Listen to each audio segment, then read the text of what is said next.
You ever see a contract so bad it looks like it was written in a group chat? Yeah. Some athletes still sign it. Look, if your contract looks like it was written in Comic Sans, that is a font, by the way, don't sign it. And if it's only one page but promises the sun and moon, run. And if they say, don't worry, it's just a formality, congratulations. You're about to get robbed in broad daylight. Welcome to episode 5, Sign Here Dummy, because your signature is worth more than the sneakers they're dangling in front of you. And contracts are binding, not bedtime stories.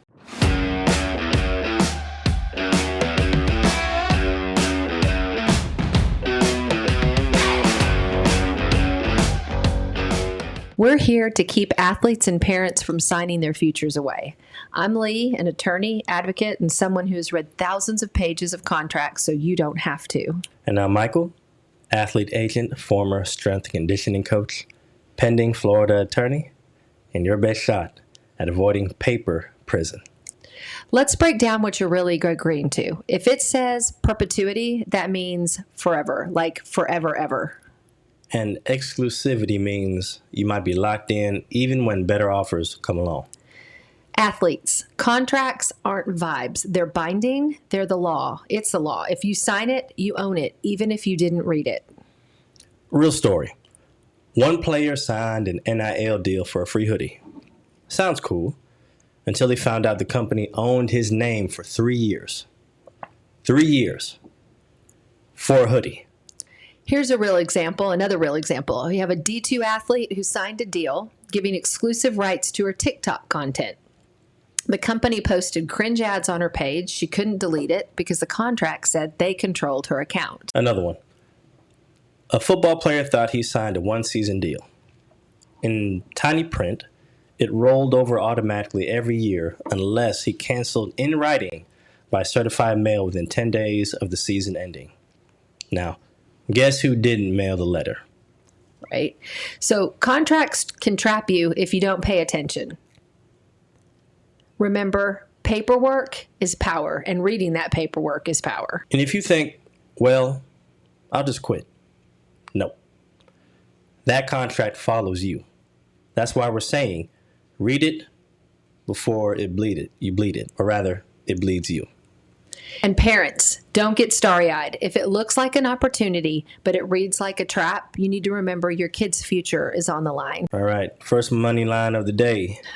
A bad contract costs more than no contract. Amen. Okay, so let's talk red flags. One is perpetual rights. If it says they can use your name and image forever, like I said previously, that's a prison sentence, not a partnership. 2, vague deliverables. If it says athlete agrees to promote brand in any way requested, congratulations. You just signed up to be their billboard, their DJ, and perhaps maybe their clown. 3, upfront payments with long-term lockups. A $500 signing bonus in exchange for 3 years of exclusivity, that's robbery with paperwork. 4, no termination clause. If you can't walk away, you're not in a deal. You're in a trap. 5, they refuse to let you show it to a lawyer or your school's compliance office. If they say just sign today, stop. That's scammer language. That's my favorite, by the way. When they say, don't bother showing this to your lawyer or compliance. Translation, they know it's garbage.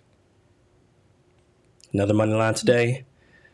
If you're rushed to sign with ink, it's because they don't want you to think. Oh, I like that. Why don't you say it louder for the kids in the back? Like literally. All right. If you're rushed to sign with ink, it's because they don't want you to think. I like that. We need a t-shirt with that. So let's also talk about jurisdiction shenanigans. If it says disputes have to be handled in Dubai, you're never fighting that. So we heard about an athlete that was offered $10,000, but they had to post daily for a year. That's not a deal. That's a job. And they wanted to own his handle and his likeness. Not today. Let's paint a picture. A fake deal would be $10,000 up front, but you give them exclusivity over your NIL for 5 years. That's 5 years of missed opportunities. Real deal. $1,500 a month, 6-month term, 2 posts per month, 1 appearance. It's clean. It's realistic. How about another fake here? A contract that says athletes agrees to give full access to social accounts for promotional use. Then they hijack your Instagram, post whatever they want, and you can't stop it. Another real deal. You create the posts, the brand approves them, and you retain control of your account. Okay, so I'm gonna jump in here and do a Mike's Money line, even though I'm not Mike. So Have at it. if the money looks too good, the deal is too bad. Not as good as yours, but still catchy. We can't all be like Mike. Even smart athletes can sign dumb contracts. So make sure you get someone to look at it before you commit. Because breaking a bad deal costs a lot more than avoiding one. So let's recap a little bit what we talked about last week on episode 4, the deals, DMs, and dumb mistakes. Here's what you want in a contract: clear terms, specific deliverables, reasonable timelines, a defined exit strategy, and rights that end when the deal ends. Another must: dispute resolution. Local arbitration or mediation is fair. Local. Flying across the world like Lee mentioned above, not fair. And most important is compliance approval. If they don't want compliance involved, that's a neon sign that something's really wrong. Again, not to be redundant or repeat what we said in last week's episode, but it needs repeating because it is so important. So, Michael, why don't you recap before you sign what you should ask yourself? All right. Number 1, what exactly am I delivering? 2, how long does this last? 3, how do I exit before it goes bad? 4, what rights am I giving up? And 5, did my school's compliance office and a lawyer review it? And if they can't answer those questions, or if you can't answer those questions, don't sign it.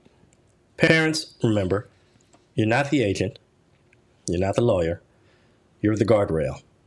Help your athletes slow down and look before they leap. Just remember, contracts are like tattoos. Don't get one you'll regret. Why bad contracts ruin athletes faster than bad coaches? Now, essentially, both can cost the athlete money, opportunity, maybe even their reputation, but only one can be enforced by the law, and that is the bad contracts. When you sign your name on that dotted line, you are essentially signing any choice that you have away. So keep that in mind. Athletes, your signature is your power. Don't give it away for free. Protect it. Don't trade it for quick cash.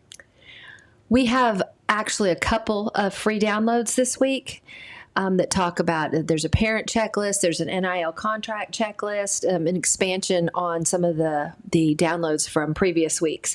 So print them out, put them on your wall, share them with your teammates, and make all of this your playbook before you sign. And remember, bad deals don't just cost money. They cost opportunities, eligibility, and sometimes your reputation. This was episode 5. Sign here, dummy.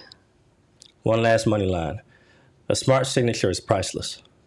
A dumb signature is pricey. Yep. So we will see you next week on the AAA Ball and Play podcast.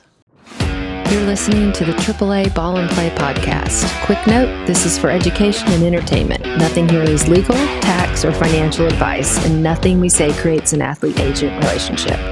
Listening or contacting us does not make us your lawyers or your agents. For advice, talk to a qualified professional in your state.